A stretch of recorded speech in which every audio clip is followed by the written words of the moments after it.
In this segment, we'll continue the discussion of the analytical lens relative to charter schools. And I'm going to summarize the kind of landscape around what opponents and advocates say about charter schools. In the segments that you've seen, what I've tried to do is summarize for you the theory of action behind charter schools. They promote innovation. They promote competition. They serve larger groups of students of color, the students who need it most. They give parents choice. And so what do opponents say to that kind of theory of action? How does this actually work out in reality?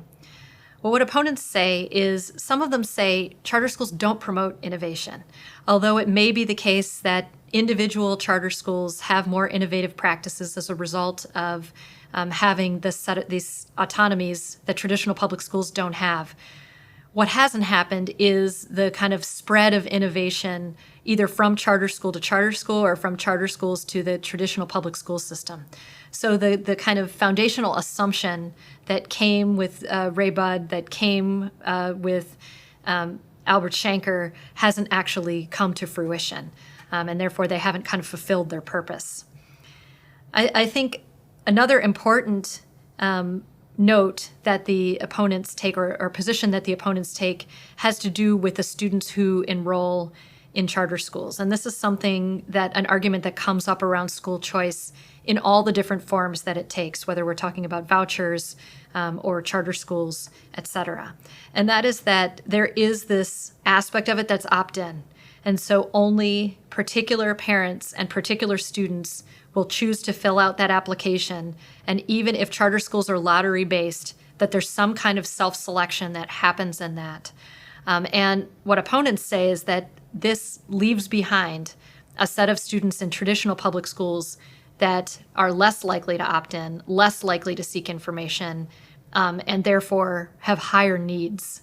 And so not only do opponents then question the results of charter schools, so some would say, of course, they're higher performing because they're kind of creaming the most motivated parents and kids out of the system, but opponents also say it leaves kids with the highest needs in the traditional public schools, which make them very hard to staff with teachers and leaders, and also very hard to serve such a high percentage of kids with the highest needs.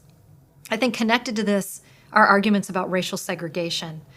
So if it's the case, and we saw this in the opening quote in the first segment, that these schools, that charter schools are serving students of a particular racial group, then is it the case that that's either contributing to racial segregation, so increasing racial segregation, or at least reinforcing the segregation that already exists?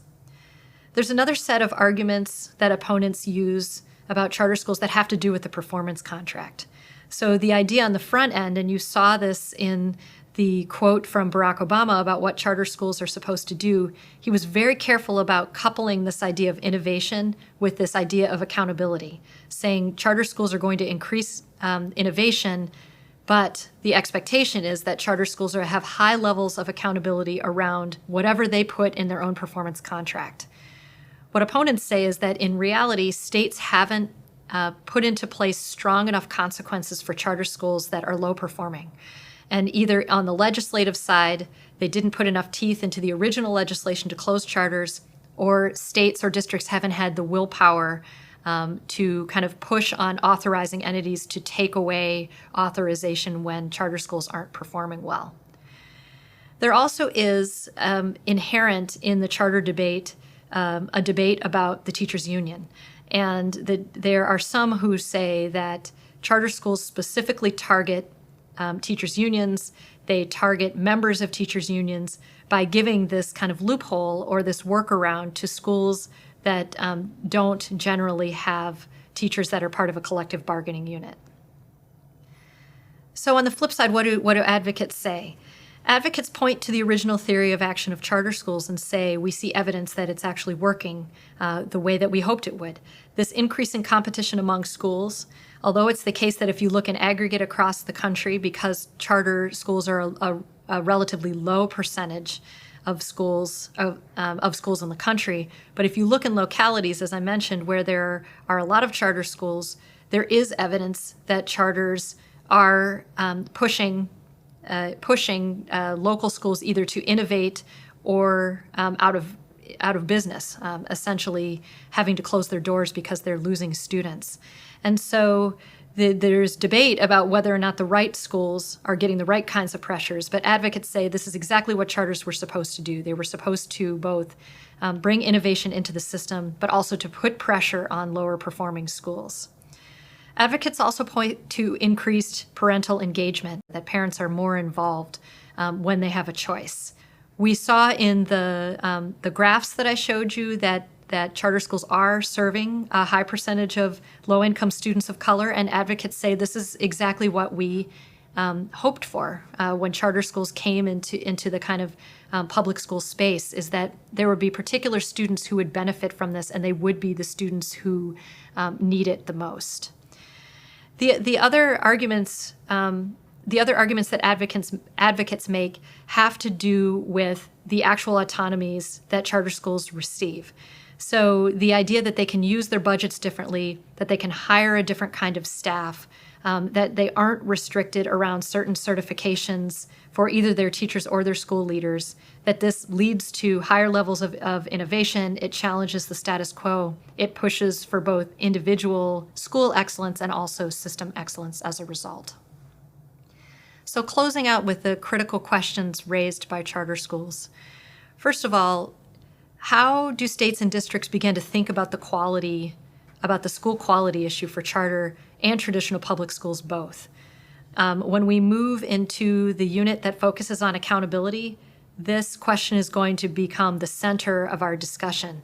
So if we're trying to make this argument or understand the argument that advocates and opponents of charter schools are making about whether or not charters are higher quality or lower quality than traditional public schools, it raises this question about how we actually measure that. And what we see from the research is that even very highly educated professional statisticians and researchers have a hard time agreeing on whether or not charter schools are higher or lower performing than traditional public schools. And so it raises this question about how we understand school quality more generally, which is a really important question both for this issue and for the course as a whole. The second question is a research question. How can research effectively measure the real effects of charter schools and identifying promising practices that can be shared more broadly? So if this is supposed to be a space for innovation, if this is supposed to be a space of learning, then how do we make sure that those lessons are disseminated more broadly, the lessons that we've learned from charter schools more broadly across school districts, across states, and across the country?